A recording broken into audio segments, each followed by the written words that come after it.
Ladies and gentlemen, welcome to relationship lab in iDream Media. నేను ప్రియదర్శన్. మనతో పాటు relationship expert and advocate Ushasri garu ఉన్నారు. ఒక ఇంపార్టెంట్ టాపిక్ మాట్లాడుకుందాం. Hi ma'am. Hello Darshan, I'm good. How are you? బాగున్నానండి. So first of all ఎంత కూల్గా ఉన్నాం.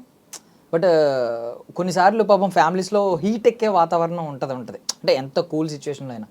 నేను ఒకటి నాకు పర్సనల్లీ తెలిసిన కేసు ఏంటంటే, ఆ అబ్బాయి ఫస్ట్ నుంచి ఒక సాధుజీవి, ఆల్మోస్ట్ చాలా కైండ్ పర్సన్.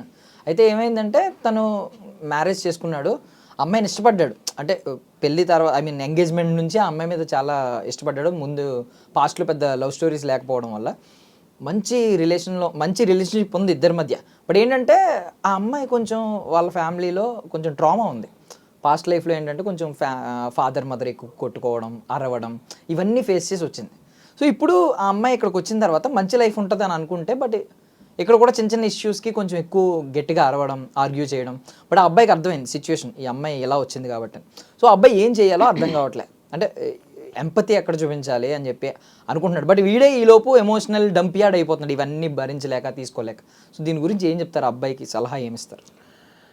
ఇప్పుడు నువ్వు చెప్పిన సినారియోలో నాకు అర్థమైంది ఏంటంటే, చాలా most of the families, every family ideal family, soft subtle love and affection, ప్రేమ, అనురాగం, కోపం లేకుండా సుఖంగా సంతోషంగా మాట్లాడినా పక్కన ఉన్న గోడలకు కూడా వినిపించకుండా అని మాట్లాడి ఏదొచ్చినా సరే సాధుజీవుల్లాగా ప్రశాంతంగా సార్ట్అవుట్ చేసుకోవడం అనేది ఉంది. ఇప్పటికి ఇట్లాంటి ఫ్యామిలీస్ కూడా ఉన్నాయి. అలాంటి ఫ్యామిలీస్లో పెరిగిన మగపిల్లలు ఏంటంటే అంటారు కదా, అంటే ఇంట్లో ఉండేదాన్ని బట్టే వాళ్ళ బిహేవియర్ కానీ, ఆడపిల్లల్ని ట్రీట్ చేసే పద్ధతి కానీ ఉంటుంది. సో తల్లిదండ్రులు చక్కగా పెంచిన మగపిల్లలు ఇంకా సొసైటీలో ఉన్నారు. మనం ఎప్పుడు నెగిటివిటీ ఇదే కదా. నా ఫ్రెండ్సే చాలా మంది ఉన్నారు. మా పండుగడు ఉన్నాడు, ఆడికి 18 years వచ్చినా వాడి గర్ల్ ఫ్రెండ్ సీత, నేను చిన్నప్పటి నుంచి చెడ్డీ దోస్తులు, నేను పేరు చెప్పాలి వేరే. సో బ్రాహ్మడు, వాడు సద్బ్రాహ్మడు. బయటకు వెళ్ళేటప్పుడు పండుగ, బైక్ కింద పడిపోతే నేనే తోసుకుంటూ వెళ్ళి వాడికి నేనే ఫుడ్ ఆర్డర్ చేసి నేనే తీసుకొచ్చి టేబుల్ మీద పెట్టి బిల్లు కూడా నేనే కట్టి, డబ్బులు ఏమైనా ఉషా అనేవాడు, నేనే ఇస్తానని. అండ్ వాడి గర్ల్ ఫ్రెండ్ వస్తే కూడా దాంతో ఎలా మాట్లాడాలో నేనే చెప్పి, ఫస్ట్లో వీడి క్యూట్నెస్ చూసి అమ్మాయి ఇష్టపడింది. ఆఖరికి ఇదేంటి ఉషా, బయటికి నేనే తీసుకెళ్ళాలి, నేనే బిల్లు కట్టాలి, నేనే ఫుడ్ తీసుకురావాలి, నేనే టికెట్ తీసుకురావాలి, అసలు వీడు ఎందుకు? So for them taking advantage లాగా ఫీల్ అవుతారు. అమ్మాయిలు ఫ్లర్ట్ చేయడం, అది అతి మంచితనం అనమాట. సో ఇలాంటి వాళ్ళకి ఇలాంటి ట్రామాటిక్ ఫ్యామిలీలోంచి అసలు వీళ్ళకి అర్థం కూడా కాదు. వస్తే అమ్మాయి, మనం ఏది జరిగినా సర్దుకుపోతాం, ఏదన్నా అన్నాలన్నా 100 సార్లు ఆలోచిస్తాం. ఈ అమ్మాయి గ్లాస్ కింద పడేసి మరి ఇష్టం లేకపోతే బేరబడి అరిచింది అనుకో, అసలు అబ్బాయికి ఏం అర్థం కాదు, నేనేమన్నానని ఇప్పుడు ఇలా అరుస్తుంది. It is like walking on eggshells మీద నడిచినట్టు ఉంటుంది. అంటే ఏమన్నా తప్పే, ఏం అనకపోయినా తప్పే, అసలు ఏం అనాలి ఏం అనకూడదు అలా అని చెప్పి వీళ్ళ మీద కోపము, లేకపోతే ఇష్టం లేకపోవడము అనేది ఏమన్నా మనం ఎప్పుడన్నా న్యాచురల్ హ్యూమన్ బీయింగ్గా నార్మల్గా బేసికల్గా గుడ్ అబ్బాయికి వచ్చినా వీళ్ళు దాన్ని రచ్చరచ్చ చేసేసి వీళ్ళ పాస్ట్ ట్రామాటిక్ పెయిన్, అన్హీల్డ్ ఎనర్జీస్ని తీసుకొచ్చి వీళ్ళ మీద రుద్దేసి ఆఖరికి డివోర్సులకి వెళ్ళిపోయి వీళ్ళ మీదే 498 కేసులు పెట్టిన సందర్భాలు, కేసెస్ నేను చాలా చూశాను. I'm dealing with one of the case right now currently. Okay, ఆ అమ్మాయి చెన్నైలో పెట్టింది కేసు, బెంగళూరులో పెట్టింది కేసు, విజయవాడలో పెట్టింది, కౌన్సిలింగ్కి వెళ్తున్నారు, అమ్మాయికి సైకలాజికల్ ప్రాబ్లం ఉంది. ఇంకా ఎక్కువ చెప్పాలంటే సైకియాట్రీ మెడిసిన్స్ కూడా వాడుతుంది. పిల్లలు అమ్మాయి దగ్గర ఉంటే సేఫ్ కాదని చెప్పి పోలీస్ వాళ్ళు, కోర్టు కూడా తండ్రి దగ్గరే ఉంటుంది.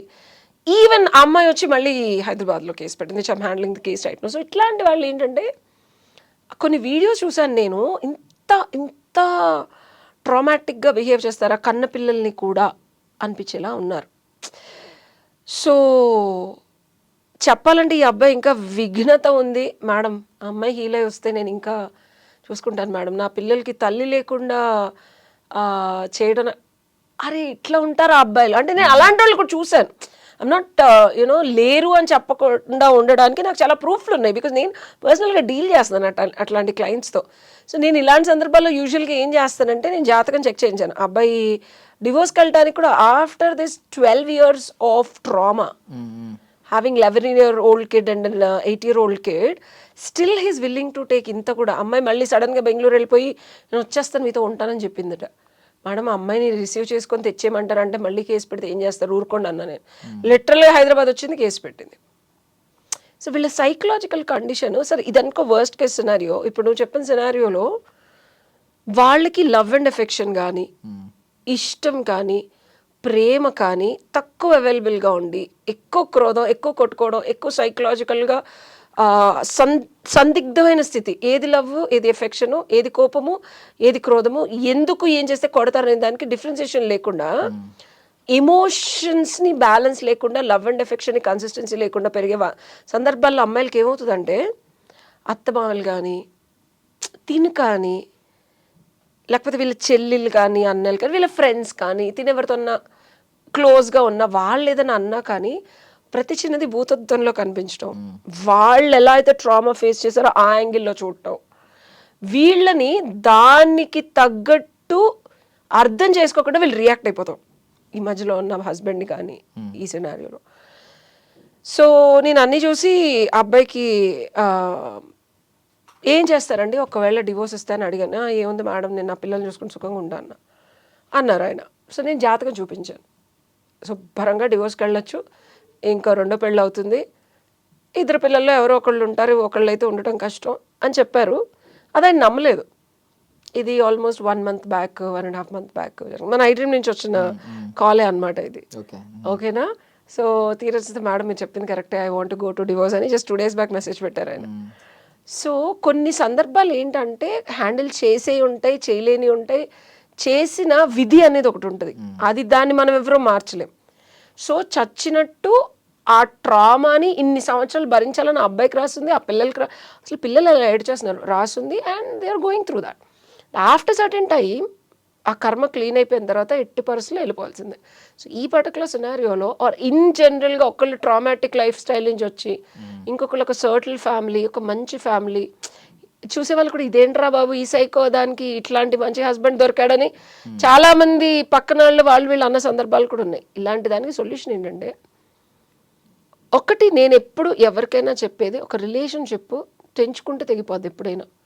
ఎదుటి వాళ్ళు మంచిగా ఉన్నా చెడ్డగా ఉన్నా సరే నువ్వు ఎంత భరించగలవో అంత భరించు, until unless it goes like harming somebody. Social status అవనివ్వు, ఎమోషనల్ లైఫ్లో చిన్న చితక ప్రాబ్లమ్స్ వస్తాయి దర్శన్, ఓకేనా? ప్రతిదాన్ని ట్రామా చేసింది నేను భరించలేకపోతున్నాను. డెఫినెట్గా ప్రతి మనిషి లైఫ్ ఎవరిది కన్సిస్టెంట్గా హ్యాపీ ఫ్యామిలీస్ కాదు. ప్రతి ఫ్యామిలీలోనూ ప్రాబ్లం ఉంటుంది, ప్రతి ఫ్యామిలీలోనూ తిట్టుకోవడం, కొట్టుకోవడం, ఆర్చుకోవడం is a common thing these days. No family is correct. But ఆ ట్రామా ఉంది కాబట్టి సరైన కుటుంబమైన అమ్మాయి రాలేదు, నేను ఇది షిట్ ఎందుకు తీసుకోవాలి, నేను ఎందుకు భరించాలంటే ఈ అమ్మాయి కాతే ఇంకొక అమ్మాయి, ఇంకొక అమ్మాయి కాతే ఇంకొక అమ్మాయి, ఇంకొక అమ్మాయి కాతే ఇంకొక అమ్మాయి, వేరే అమ్మాయి మంచి ఫ్యామిలీస్ వచ్చిన అమ్మాయికి ఏదో తిక్కల్ది డ్రగ్స్ చేస్తుందో తాగుతుందో ఏమో కొత్త అలవాట్లు చేసుకొని she can also eventually will turn out into something. So భగవంతుడు నీకు ఏమి ఇచ్చాడనే దాన్ని నువ్వు ముందు యాక్సెప్ట్ చేసి ఎలా దాన్ని సార్ట్అవుట్ చేసుకోవచ్చు. నాలాంటి కౌన్సిలర్స్ ఉంటారు, లేకపోతే పూజలు పునస్కారాలు చేయిస్తావా, జాతకంలో మార్పులు చేయిస్తావా, లేకపోతే ప్లేస్ మారుస్తావా, లేకపోతే అమ్మాయి మీద ఇంకా ప్రేమ చూపిస్తావా అనేది look in to 100 ways to make things work. Actually వాడికి క్వశ్చన్ ఒకటి ఏంటంటే, వాడికి లవ్ ఉంది, వాడి లవ్ హీల్ చేసేస్తుంది అమ్మాయిని అని ఫీల్ అవుతున్నాడు. బట్ థింగ్ ఏంటంటే వాడే ఎమోషనల్లీ ఎగ్జాస్ట్ అయిపోయాడు ఈ లోపు. అది పిచ్చితనం. వాడు అనుకుంటున్నాడు అలాంటి కౌన్సిలర్ దగ్గరికి తీసుకురా. ఇక్కడ అబ్బాయికి మనం చెప్పాల్సింది ఏంటంటే, లవ్ డెఫినెట్గా హీల్ చేస్తుంది. అబ్బాయి అనుకునే తప్పు కదా. ఇప్పుడు మా అమ్మగారు ఉన్నారు, చుట్టుపక్కల వాళ్ళందరూ 2013లో క్యాన్సర్ ఆపరేషన్ జరిగితే మా అమ్మగారు జస్ట్ 5th day లేచి నడిచేశారు. 11 to 15 days అసలు ఆవిడకి జరిగిన ఆపరేషన్కి డాక్టరే ఆశ్చర్యపడి 5th day ఎట్లా నడిచావు రాజేశ్వరి అని. ఆవిడకి నచ్చిన దేవుడిది పెట్టి, దీపం పెట్టి, పువ్వులు పెట్టి, సాంబ్రాన్ని పెట్టి రెగ్యులర్గా ఆవిడ పక్కనే కూర్చొని చేయి పట్టుకొని ఆవిడకి మంత్రాలు చదువుతూ ఉండేదాన్ని. So love heels.